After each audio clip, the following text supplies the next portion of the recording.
6장 말씀입니다.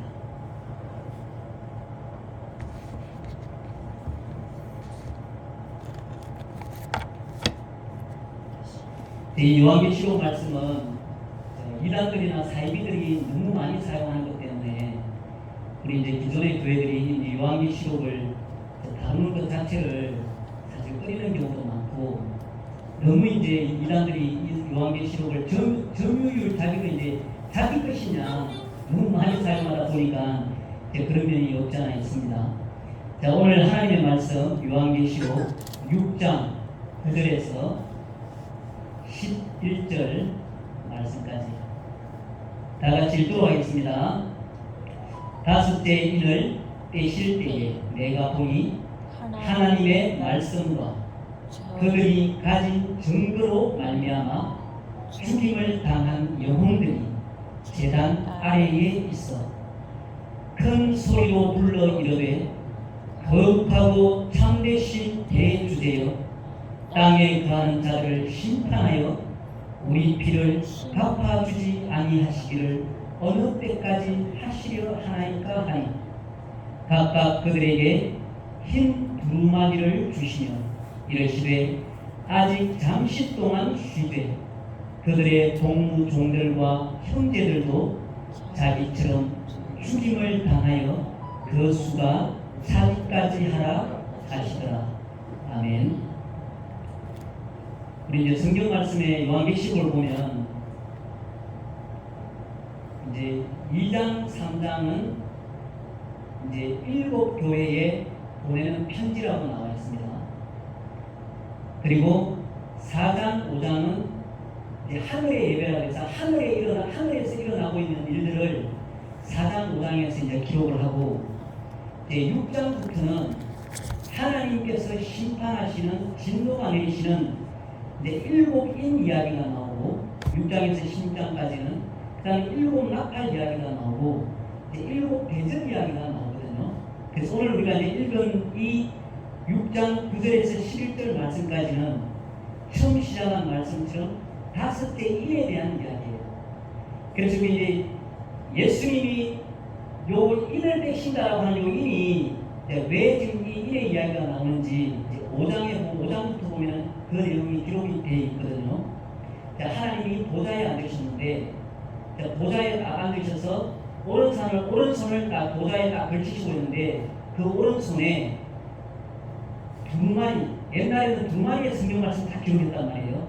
그 두루마리를 오른손에 딱 들고 계시는데, 거기에 우리가 편지 보낼 때 그 우표를 붙이잖아요. 그걸 때 실이라고 한단 말이에요. 그걸 우리가 인이라고 이야기하는데, 그 7인으로 그 하나님 앉으셔서 보좌에 앉으셔서 오른손에 그 두루마리가 7개의 인으로 딱 봉해져 있는 거예요. 그래서 요한계시록의 사도 요한이 기록을 했는데, 요한이 보니까 세상 천지에 아무리 봐도 그 인을 뗄 만한 사람이 없는 거예요. 그 인을 뗄 만한 사람이. 그런데 그 인을 뗄 수 있는 사람이 누구냐면 어린 양인 거예요. 예수 그리스도만이 그 인을 뗄 수 있는데, 근데 그 인을 떼는 이야기가 6장 1절부터 시작을 하는 거예요. 첫째 인을 떼고, 또 둘째 인을 떼고, 셋째 인을 떼고, 넷째 인을 떼고, 그리고 다섯째 인을 떼는 이야기가 이제 오늘 읽은 말씀인데요. 그래서 6장에 나온 이 둘째 인, 셋째 인, 넷째 인을 보면, 둘째 인을 떼실 때 붉은 말이 나오고 큰 칼 이야기가 나오고, 셋째 인을 떼실 때 검은 말이 나오고 저울 이야기가 나오거든요. 그리고 넷째 인을 떼실 때 주황색 말이 나오고 사망 이야기가 나오고 엄부 이야기가 나와요. 그리고 다섯째 인 이야기에 오늘 우리가 읽은 말씀, 하나님의 말씀과 그들이 가진 증거로 말미암아 죽임을 당한 영혼들이 제단 아래에 있다라는 말씀으로 다섯째 인 이야기가 되고 있는 거예요. 그래서 둘째 인을 떼실 때 칼에 죽고, 그 다음에 경제, 저울 이야기가 나왔잖아요.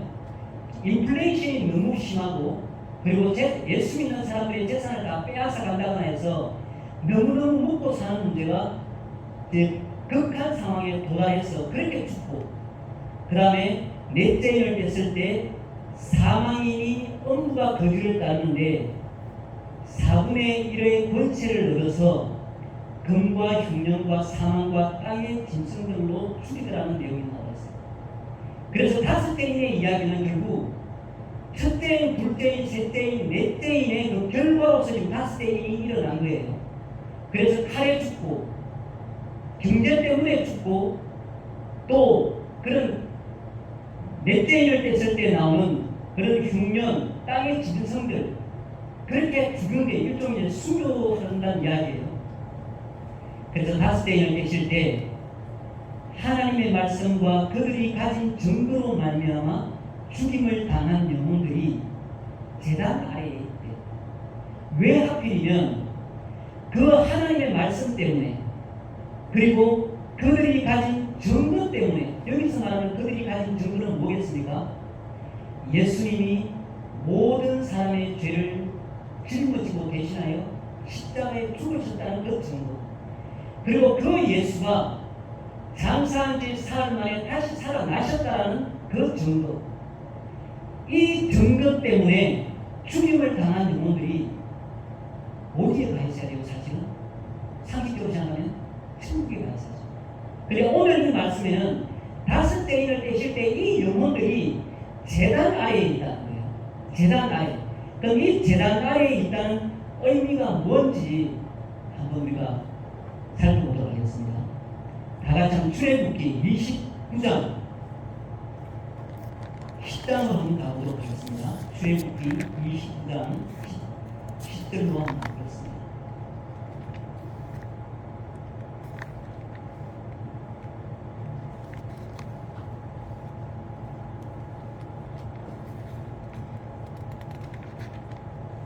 (29장) 10절 14절까지 또 같이 읽도록 하겠습니다.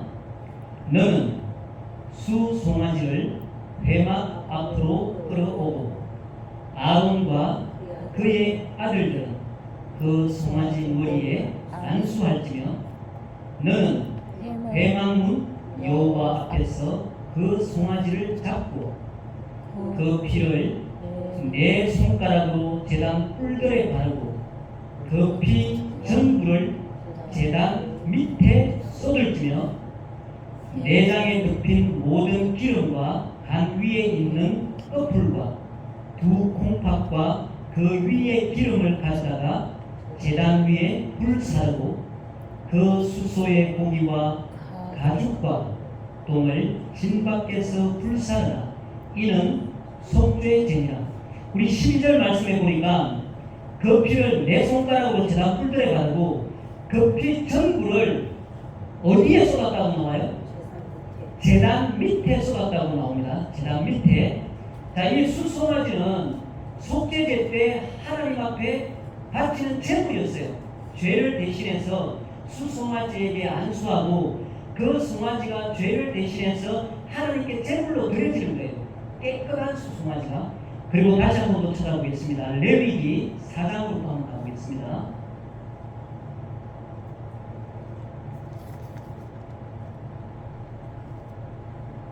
레위기 4장 4절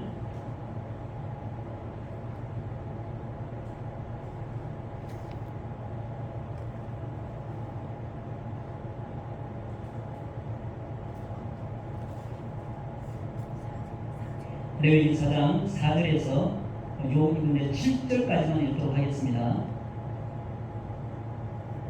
그 수송아지를 회막문 여호와 앞으로 끌어다가 그 수송아지의 머리에 안수하고 그것을 여호와 앞에서 잡을 것이고 기름 부음을 받은 제사장은 그 수송아지의 피를 가지고 회막에 들어가서 그 제사장이 손가락에 그 피를 찍어 여호와 앞 곧 성소의 휘장 앞에 7번 뿌릴 것이며 제사장은 또 그 피를 여호와 앞 곧 회막 안 향단 뿔들에 바르고 그 송아지의 피 전부를 회막 문 앞 번제단 밑에 쏟을 것이며. 우리가 출애굽 29장에도 그 피 첨부를 어디에 쏟았다고요? 제단에. 레위기 4장에도 송아지의 그 피 첨부를 어디에다 또 다 부었어요? 제단 밑에. 제단, 번제단 밑에 쏟았다고 되어 있어요. 그리고 우리 요한계시록 다시 6장 9절 말씀으로 다시 한번 가보겠습니다. 자, 다같이 9절 말씀도 한번 읽겠습니다.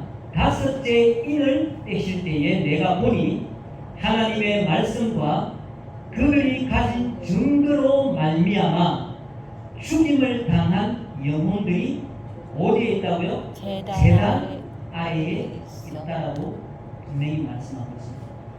우리 출애굽기에서도 그 하나님께 제물로 드리는 그 수송아지의 모든 피를 제단 아래에 다 쏟았어요. 그리고 오늘 9절 말씀에도 죽임을 당한 영혼, 무엇 때문에? 하나님의 말씀과 예수 그리스도로 말미암아 죽임을 당한 그 영혼들이 제단 아래, 그들의 그 피가 제단 아래에 다 쏟아져서 거기에 있다는 거예요. 그럼 결국은 이 9절에서 말하는 하나님의 말씀과 그들이 가진 증거로 말미암아 죽음을 당한 영혼들이라고 하는 이 영혼들은 결국 하나님께서 뭘로 보시냐면은 제물로 보신다는 거예요. 하나님 앞에 드려진 제물. 자, 우리가 이제 번제단에서 속죄대로 제물을 드릴 때 그 수송아지는 거기서 죽어요.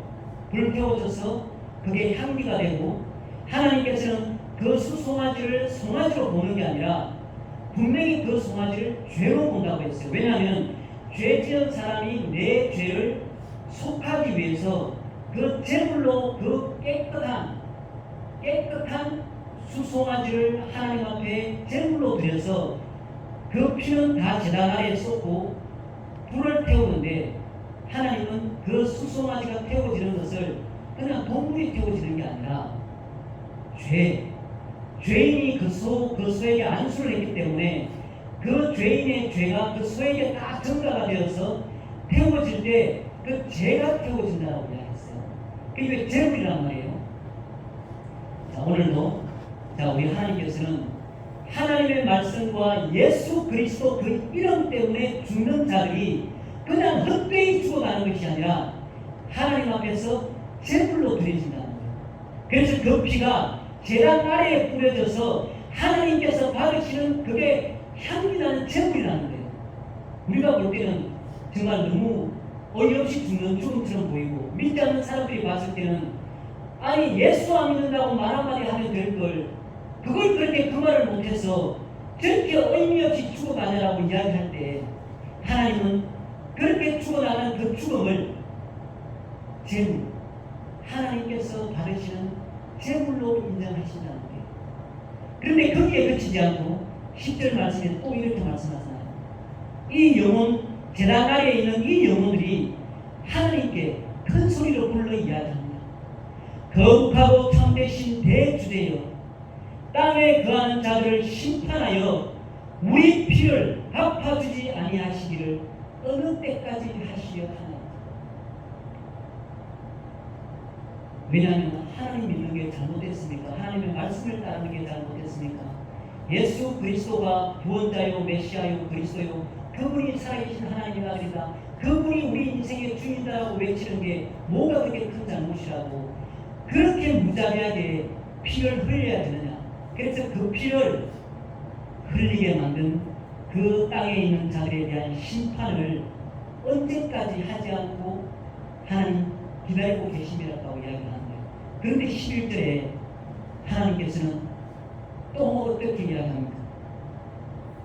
각각 그들에게 흰 두루마기는 흰 깃옷을 말하는데요, 흰 두루마기를 주시며 이르시되 아직 잠시 동안 쉬되 그들의 동무 종들과 형제들도 자기처럼 죽임을 당하여 그 수가 차기까지 하라 하시다. 이 말씀만 보면 우리 하나님이 너무 잔인한 하나님일 수도 있잖아요. 근데 하나님은 분명히 그 하나님의 말씀과 예수 그리스도 말미암아 죽임당하는 그 죽음이 제단 아래에 있다는 그 제물로 받으시는 것처럼 하나님께서는 11절에 아직도 그 수가 차기까지 그 하나님 앞에 드려질 그 제물이 하나님은 아직도 더 필요하다는 거예요. 얼마나 잔인한 하나님이에요. 근데 하나님은 왜 그러면 우리에게 이런 죽임, 이런 죽음, 하나님 앞에 제물로 드려지는 이것을 하나님께 기뻐하시고 그것을 더 요구하시는가 과연? 그것은 우리 요한계시록 22장 마지막에 나오는 새 하늘과 새 땅 때문에 그렇습니다.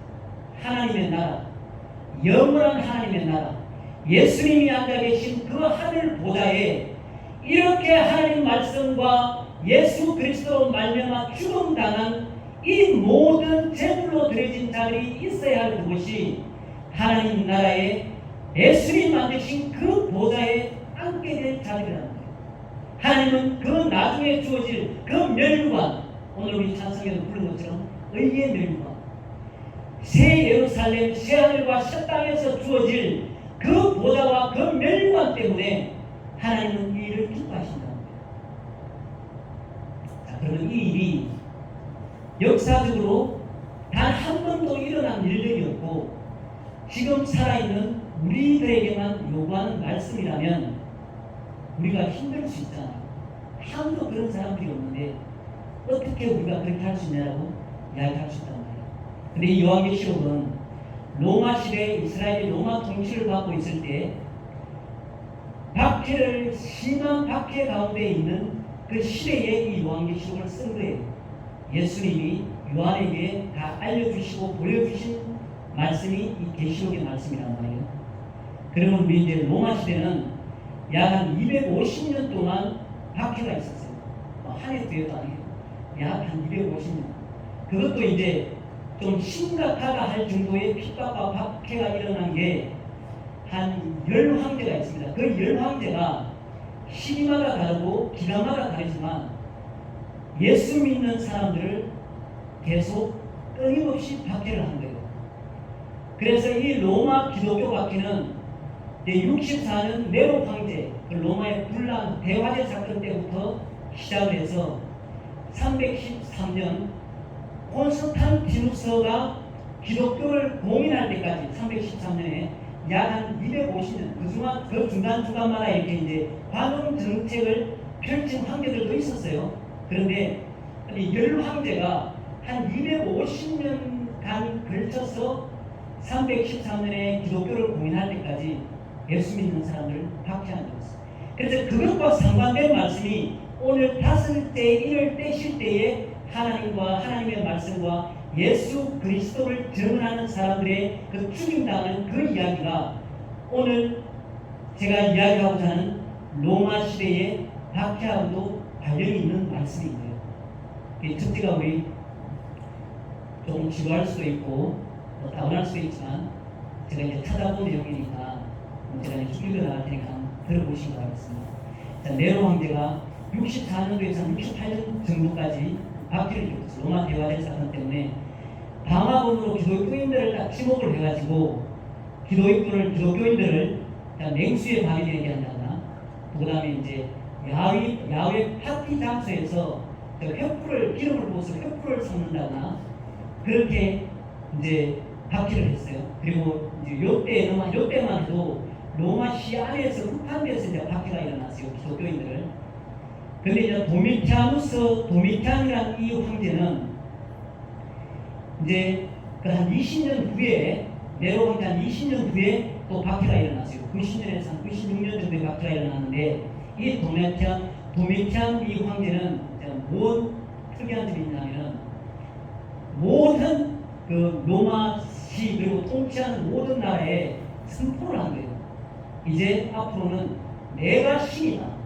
그러니까 나 도미티아누스의 황제를 부를 때는 황제라고 부르지 말고 나는 이제 신이기 때문에 우리 주, 우리 하나님이라고 불러야 돼. 이렇게 선포를 해버린 거예요. 그러니까 이렇게 선포를 하고 나니까 다른 사람들은 이 일을 다 할 수 있단 말이에요. 뭐 그게 어려운 말이에요. 왜냐하면 어차피 황제가 죽고 나면 신처럼 숭배를 했으니까. 그래서 다른 사람들은 다 그게 가능한데 딱 안 되는 사람들만 있는 거예요. 이제 그게 누구냐면 예수 믿는 기독교인, 그리스도인들만 이게 안 되는 거예요. 왜냐? 아니 우리는 우리 주 우리 하나님은 여호와 하나님, 예수님 그 하나님 전능하신 창조주 하나님밖에 우리는 그 하나님밖에 없는데 어떻게 로마 통치를 좀 한다고 해서 자기를 신이라고 자기를 우리 주 우리 하나님이라고 부르라고 하느냐? 우리는 절대 그렇게 못하지.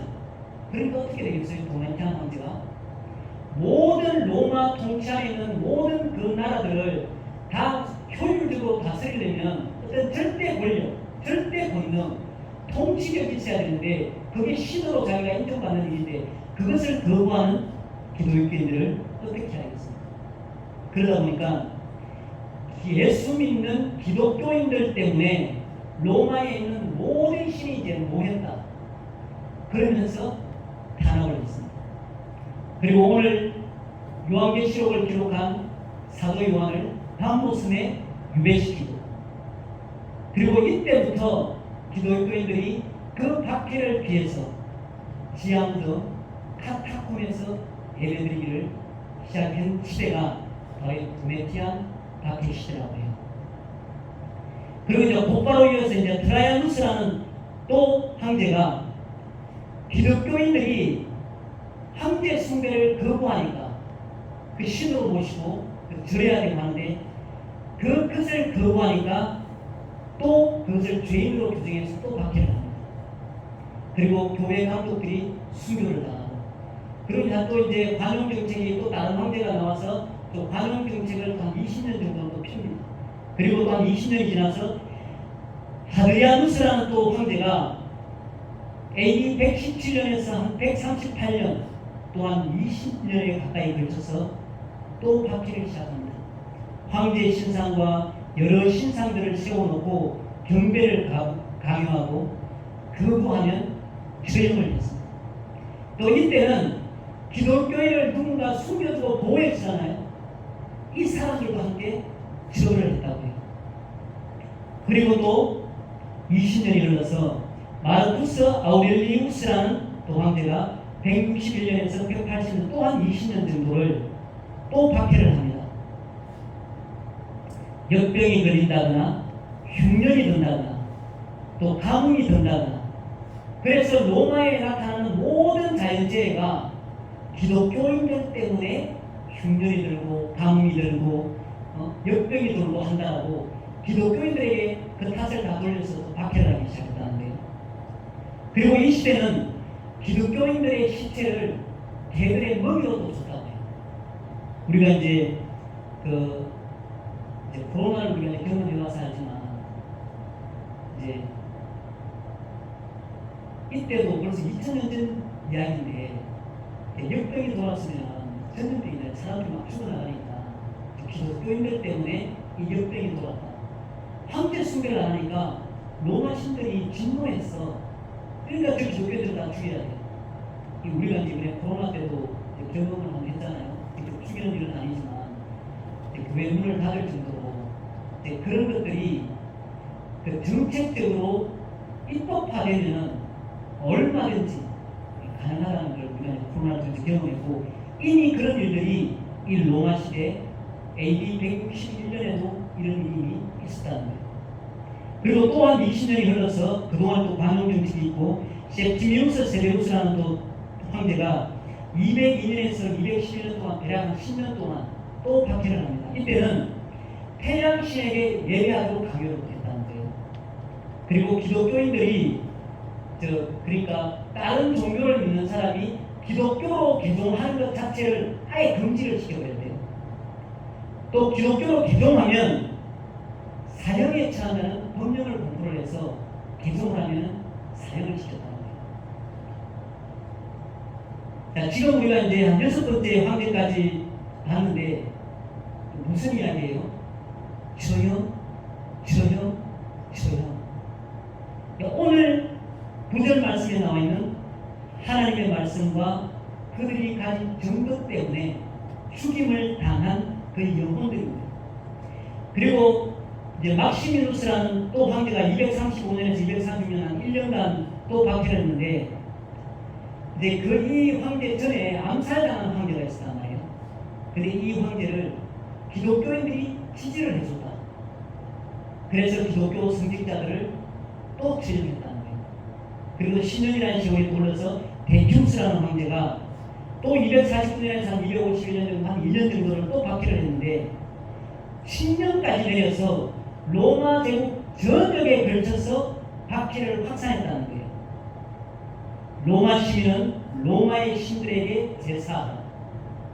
그 명령을 내렸고 또 불복종한 자들은 그 칙령을 거부한 채로 처형을 했다.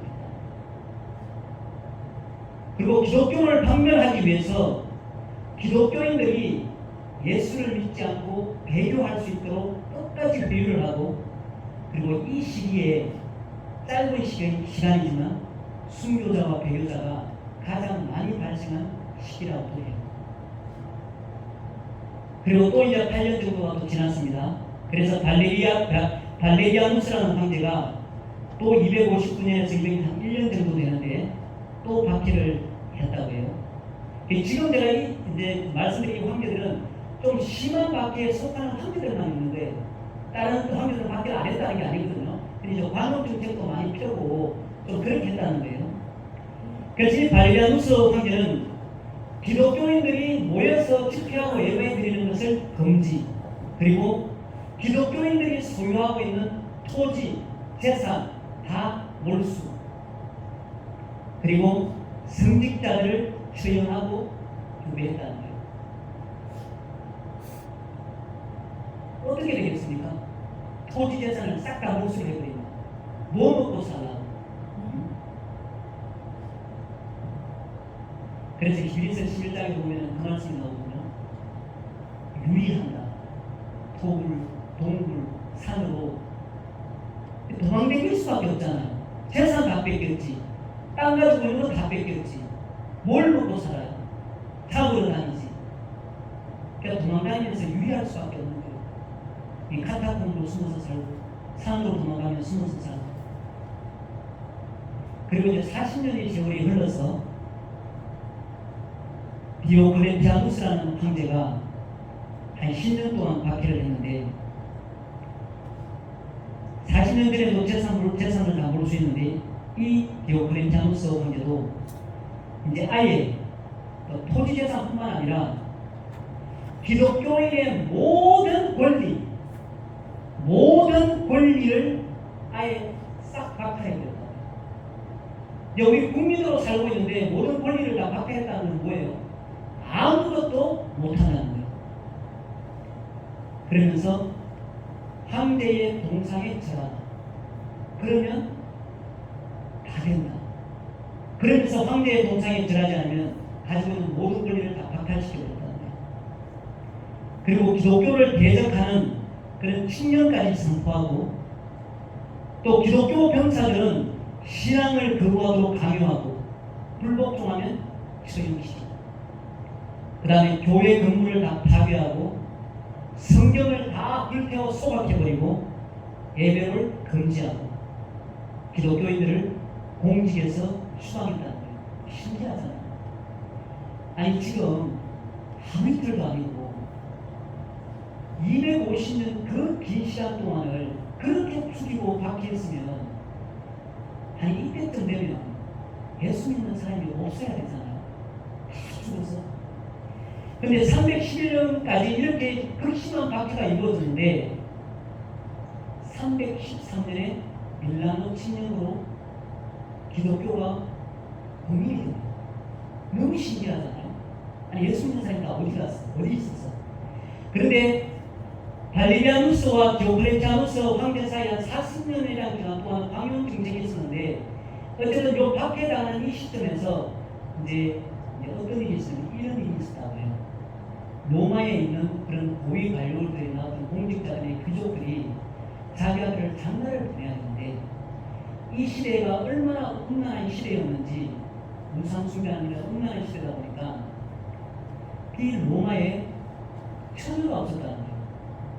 옛날에는 어쩌면 천연성에 대한 걸 강조하는 시대이기 때문에 자기 아들을 장가를 보내야 되는데 며느리를 삼아야 되는데 로마에서 처녀를 찾아보기가 힘들었다는 거예요. 그런데 소문에 처녀가 있다는 거예요. 처녀가 어디 있는데 그 예수 믿는 사람, 그 기독교인들, 그 사람들은 하나님 때문에 예수 때문에 자기의 목숨도 그냥 헌신짝처럼 버리는 사람들인데 그 기독교인들은 처녀가 있대. 그래서 이 시대에 로마 귀족들 그 고위 관료들이 자기 아들을 장가 보낼 때 기독교인으로 있는 처녀를 택해서 장가를 보냈다는 거예요. 그럼 이 시대는 자식을 한 명, 두 명 놓는 시대가 아니잖아요. 자식을 여러 명을 놓잖아요. 그러면 그 자식들을 누가 교육합니까? 엄마가 교육하죠. 그러면 기독교인들, 그리스도인들 생명을 앞에 놓고 죽어나가는 그 앞에서 하나님의 말씀과 예수 그리스도의 그 생명을 말씀을 지킨 사람들이 자기 자식을 놓으면 뭘 가르치겠어요? 예수를 가르치겠죠. 하나님의 말씀을 가르쳤잖아요. 그럼 이 사람들이 시집을 가서 놓는 자식들에게 전부 다 하나님의 말씀과 예수 그리스도의 그 복음을 이야기하다 보니까 결국 사람을 죽여도 나중에 어느 귀족을 만났는데 가보면 그 아들, 그 자식들, 그 부인들, 그 사람들이 다 예수 믿고 저 고위 관료를 만나서 이야기하다 보면 다 예수 믿는 사람들이고 저쪽에 가도 예수 믿는 사람, 저쪽에 가도 예수 믿는 사람 정치를 하려고 다 보는데 그 안에 전부 다 예수 믿는 사람밖에 없어요. 그렇게 죽였는데도. 그러니까 결국은 그 하나님의 말씀 예수 그리스도의 복음 앞에 무릎을 꿇은 것이 314년 밀라노 칙령 기독교 공인이라는 일이 일어난 것입니다. 이 로마 제국은 250년이라는 오랜 기간 동안 이 기독교를 박해했지만 이 기독교인들의 신앙을 절대 꺾일 수가 없었어요. 기독교인들은 화형을 당하고 원형극장에서 맹수의 발이 되고 끔찍한 고문 도구에 의해서 처참하게 죽어가면서도 두려워하지 않고 예수 그리스도를 전했습니다. 극심한 박해에도 기독교를 믿는 사람의 수는 갈수록 증가해서 결국 기독교를 공인할 수밖에 없는 이 당시에 예수 그리스도의 승리로 이 시기가 끝이 납니다. 오늘 우리가 9절 말씀에 하나님의 말씀과 예수 그리스도의 그 십자가와 부활을 이야기한 그것을 증언한 그 영혼들의 그 죽음이 하나님 앞에 제물이 되어서 끝내는 그 로마 그 제국 안에 기독교를 공인해서 하나님을 인정할 수밖에 없는 일이 일어났다는 것입니다. 그래서 박해 기간 동안 기독교인들은 오직 하나님만을 믿으며 우상 숭배와 황제 숭배에 굴복하지 않았습니다. 이 박해 기간 동안 기독교인들은 오직 예수 그리스도만을 믿으며 로마의 신들에 대한 숭배를 거부하였습니다. 박해 기간 동안 이 기독교인들은 하나님 외에 다른 어떤 것도 숭배하지 않았습니다. 그리고 박해 기간 동안 이 기독교인들은 순교의 피를 흘리며 신앙을 지켜냈습니다. 그래서 로마인들은 기독교인들이 로마 제국의 안녕을 해친다고 여겨서 박해를 시작했고 숭배를 거부하는 기독교인들의 이런 행동이 로마 제국의 평화와 번영을 위협하는 행위로 간주했기 때문에 이런 박해가 일어난데 그렇지만 결국 이 그리스도인들은 결국 승리했습니다.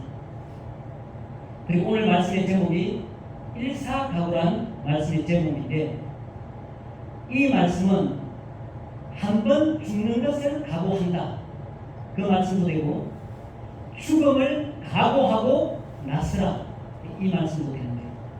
자, 이 말씀은 이제 우리나라 일제시대 때 주기철 목사님에 대한 이야기입니다. 우리가 이제 일제시대에 있을 때 1930년도에 들어서 일본에서 신사참배를 요구했어요. 근데 이 이제 신사참배는 이제 지금도 이제 야스쿠니 신사가 있어서 거기 참배하는 것 때문에 말들도 많잖아요, 해마다. 이제 이 신사참배를 간단하게 그냥 이야기하면, 자, 우리 기독교인들이 가장 쉽게 말해서 절에 가서 그냥 절하는 거예요. 간단하게 말하면, 쉽게 말하면. 그리고 무당들이 있는 곳에 가서 절하는 거예요. 간단하게 말하면.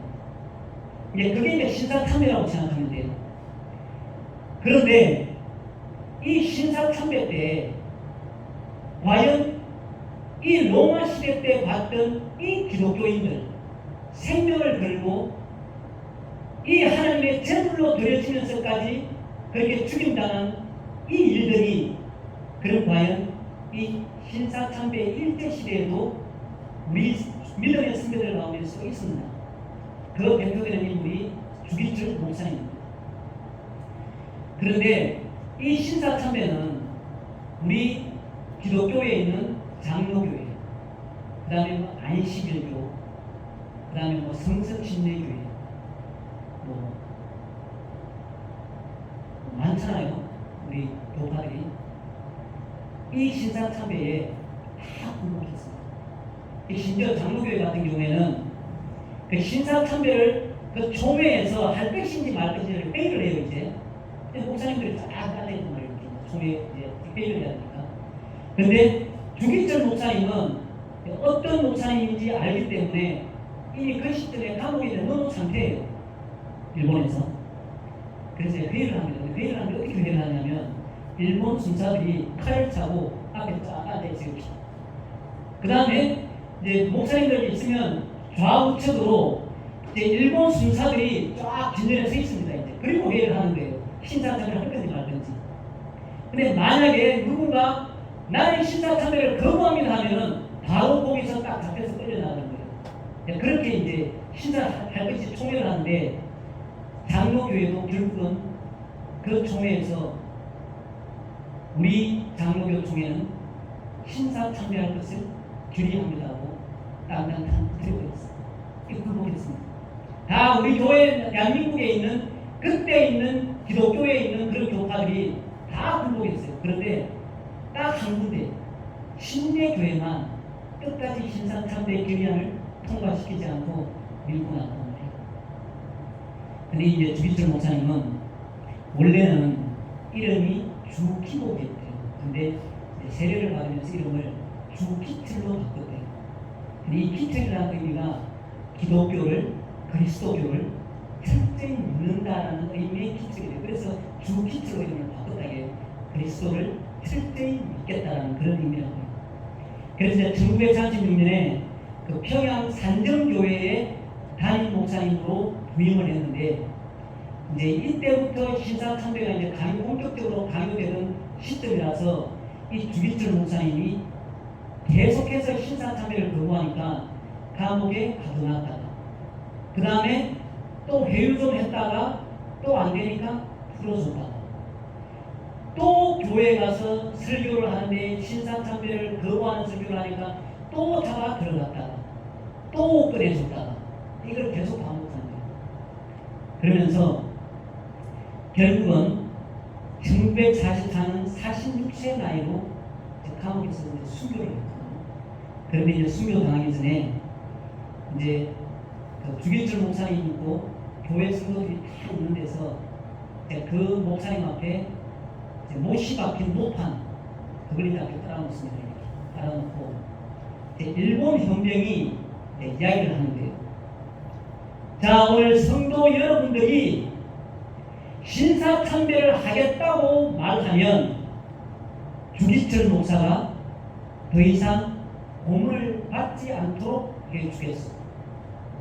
그러나 여러분들이 계속 신사참배를 거부하고 반대하고 고집한다면 주기철 목사는 오늘 이 못 위를 걸어가는 고문을 당하게 될 것이다. 그렇게 이야기했다는 거예요. 근데 주기철 목사님이 이렇게 말씀을 했습니다. 성도 여러분, 나 주기철 생각하지 마십시오. 오직 주님의 십자가를 바라보며 오직 주님과 여러분이 함께 다짐한 것을 굳게 지키시기를 바랍니다.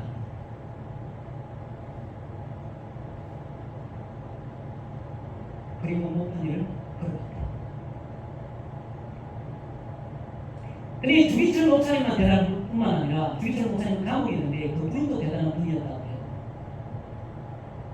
주기철 목사님한테 마지막으로 면담을 했는데 주기철 목사님 상태가 너무 안 좋으니까 이제 그 면회하는 사람이 주기철 목사님 꽂고 나왔다고 해요.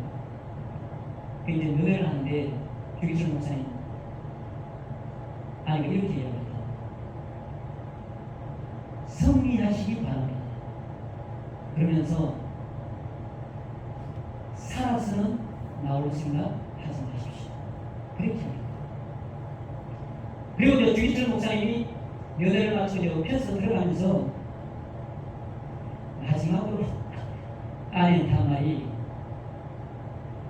따뜻한 술 한 그릇을 마시고 싶다는 게 마지막 말이었다.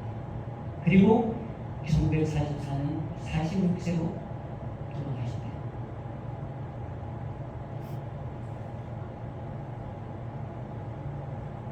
정말 이처럼 하나님의 말씀과 우리 생명의 주인이신 예수 그리스도, 우리가 얼마나 더 살지는 모르지만 하늘 보다 우편에 예수 그리스도 앉은 그 자리에 우리를 앉히신다는 예수님의 이 살아있는 말씀, 그것이 정말 변하지 않는 진리라면 우리 로마 시대 때 그렇게 수없이 비참하게 죽어간 그런 하나님의 말씀 때문에, 예수 그리스도의 그 복음 때문에 죽어간 그 영혼들이 하나님 앞에 향기로운 제물로 드려진 것처럼, 또 우리 주기철 목사님처럼 죽음을 각오하고 나서라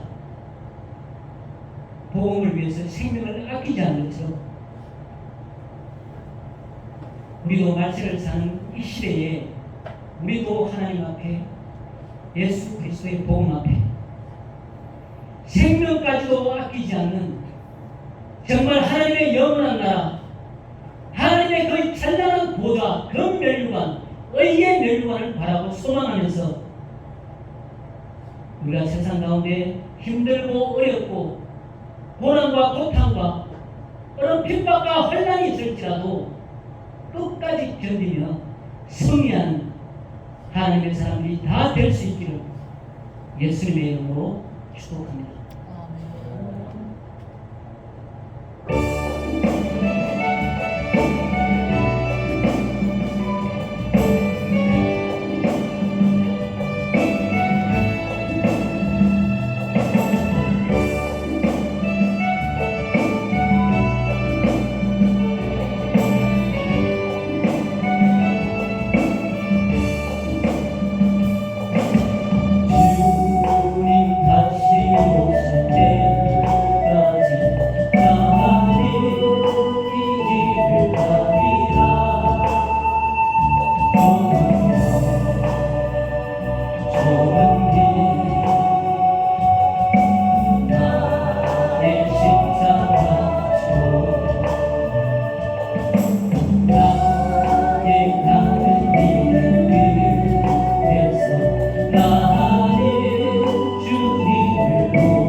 오늘 말씀처럼 아버지 우리 믿음의 모든 조상들이 그 고통 가운데서도 하나님을 향한 믿음에서 예수 그리스도를 향한 그 믿음에서 떠나지 않고 생명까지도 귀한 것으로 여기지 아니하고 하나님 앞에 향기로운 제물이 된 것처럼 아버지 우리도 이 세상 가운데 살아갈 때에 하나님께서 받으실 만한 향기로운 제물이 되게 하여 주시옵소서. 기도하는 시간 가도록 하겠습니다. 하나님 아버지 감사합니다. 우리에게 믿음 없음을 용서하여 주시옵소서. 우리를 불쌍히 여기시고 긍휼히 여겨 주시옵소서.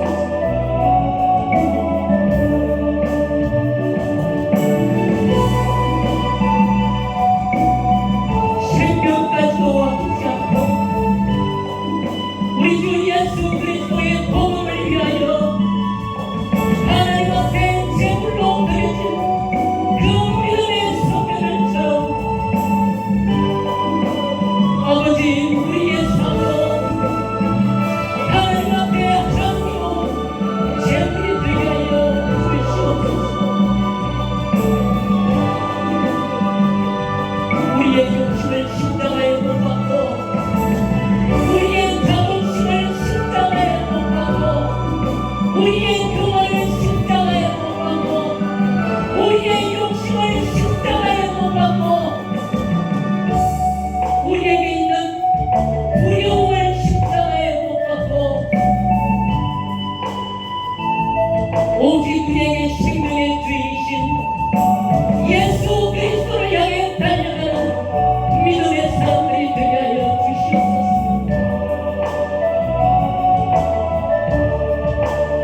성령께서 우리의 마음을 붙잡아 주시고 우리의 생각을 붙잡아 주시옵소서. 오직 예수 그리스도만 바라보는 믿음의 사람들이 되게 하여 주시옵소서.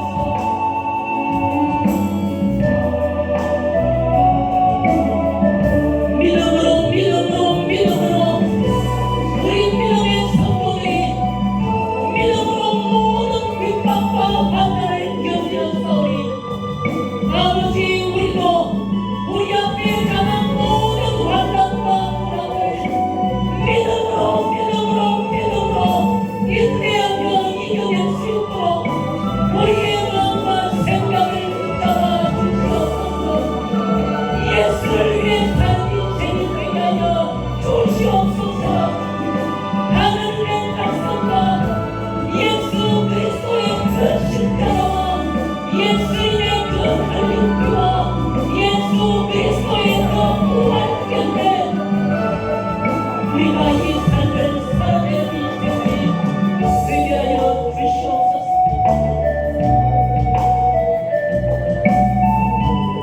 오늘 하나님 앞에 예배하는 이 땅의 수없이 많은 교회를 위해 하나님의 크신 긍휼과 풍성하신 은혜가 있게 하여 주시옵소서. 오늘 이 시간에도 각 땅에서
가운데 분쟁이 없이 같은 마음과 같은 뜻으로 온전히 합한 아멘. 주기도문으로 말씀하겠습니다. 하늘에 계신 우리 아버지여, 이름이 거룩히 여김을 받으시오며 나라의 임하옵시며 뜻이 하늘에서 이루어진 것 같이 땅에서도 이루어지이다. 오늘날 우리에게 일용할 양식을 주시옵고 우리가 우리에게 죄 지은 자를 사하여 준 것 같이 우리의 죄를 사하여 주시옵고 우리를 시험에 들게 하지 마시오며 다만 악에서 구하여 주시옵소서.